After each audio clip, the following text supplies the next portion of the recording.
Hi friends, welcome to my channel vlog with Krishna. Hare Krishna. അങ്ങനെ ഇന്നേക്ക് April 4-ാം തീയതിയാണ്. എൻ്റെ വെഡിങ് ആനിവേഴ്സറി ആയിരുന്നു. 11 വർഷമായി കല്യാണം കഴിഞ്ഞിട്ട്. ഇത് കണ്ടോ, ഹസ്ബൻഡിൻ്റെ ഗിഫ്റ്റാണ് ഒരു മോതിരം. ഞാൻ വളരെ സന്തോഷത്തിലാണ്. അപ്പോൾ അത് നിങ്ങളായിട്ടൊന്ന് പങ്കുവെക്കാമെന്ന് വെച്ച് പറഞ്ഞതാണ്.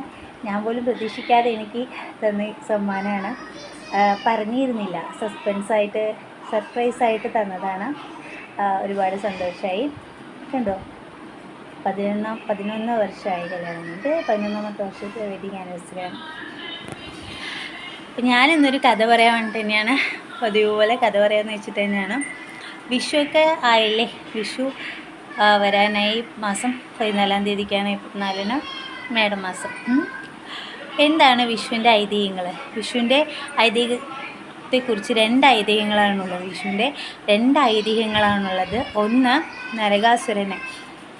നരകാസുരനെ ഭഗവാൻ സത്യഭാമയുമായിട്ട് ഗരുഡ ഭഗവാന്റെ പുറത്ത് കയറിപ്പോയി യുദ്ധം ചെയ്ത് നരകാസുരനെ വധിച്ച് ഭഗവാൻ അസുരന്മാരിൽ നിന്ന് ആ ജയം, അസുര വംശത്തെ തന്നെ ഇല്ലാതാക്കി ഭഗവാൻ ജയിച്ചു വന്നു. അപ്പോൾ ആ സന്തോഷത്തിൽ പ്രജകൾ ആഘോഷിക്കുന്നതായിട്ടാണ് വിഷുവിൻ്റെ ഒരു ഐതിഹ്യം. മറ്റൊരു ഐതിഹ്യം ഉള്ളത് രാവണനുമായിട്ട് ബന്ധപ്പെട്ടിട്ടാണ്.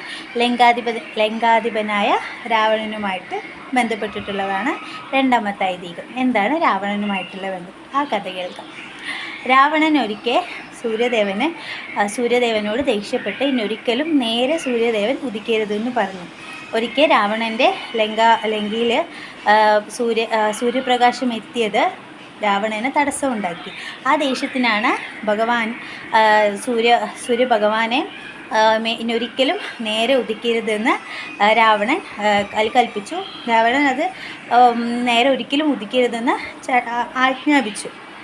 രാവണന് പേടിയാണല്ലോ എല്ലാവർക്കും, സൂര്യഭഗവാനും പേടി തന്നെയാണ്. അന്ന് മുതൽ സൂര്യദേവൻ നേരെ ഉദിച്ചിട്ടില്ല. പക്ഷേ വർഷങ്ങൾ കഴിഞ്ഞു, കാലങ്ങൾ കഴിഞ്ഞു, രാമാവതാരം ആയി. രാമാവതാരത്തിൽ വന്ന് സാക്ഷാൽ അഖിലാണ്ട കോടി ബ്രഹ്മാണ്ടനാഥൻ ശ്രീകൃഷ്ണൻ ശ്രീരാമ അവതാരം എടുത്തു വന്ന് രാവണ നിഗ്രഹം ചെയ്തു. അങ്ങനെ രാവണ നിഗ്രഹം ചെയ്തതിന് ശേഷമാണ് സൂര്യദേവൻ നേരെ ഉദിക്കാൻ തുടങ്ങിയത്. അപ്പോൾ സൂര്യദേവൻ നേരെ ഉദിച്ച് ജനങ്ങൾക്കൊക്കെ സൂര്യപ്രകാശം കിട്ടിത്തുടങ്ങി. കൃഷികളൊക്കെ നന്നായി വന്നു.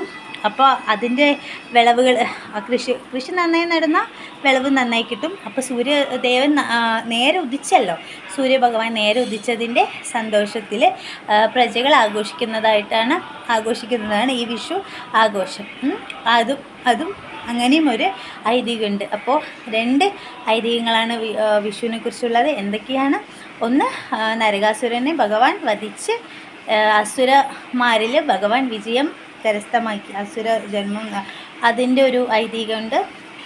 പിന്നെ രാവണ നിഗ്രഹം കഴിഞ്ഞ് സൂര്യഭഗവാനെ നേരെ ഉദിക്കുന്നതെന്ന് ആ ഒരു ഭയത്തിൽ നിന്ന് മുക്തനാക്കി സൂര്യഭഗവാൻ നേരെ ഉദിച്ച് പ്രജകൾക്കൊക്കെ പ്രകാശം നന്നായി കിട്ടി.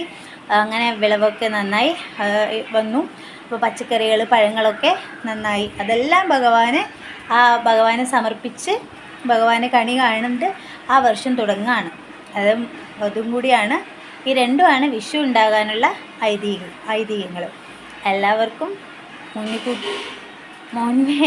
വിഷു ആയിട്ടില്ല, എല്ലാവർക്കും വിഷു ആശംസകൾ. സമ്പൽ സമൃദ്ധിയും സന്തോഷം നിറഞ്ഞ ഒരു വിഷു ആയിരിക്കട്ടെ എല്ലാവർക്കും. ഹരേ കൃഷ്ണ. സർവം കൃഷ്ണാർപ്പണമസ്തു. Thank you for watching.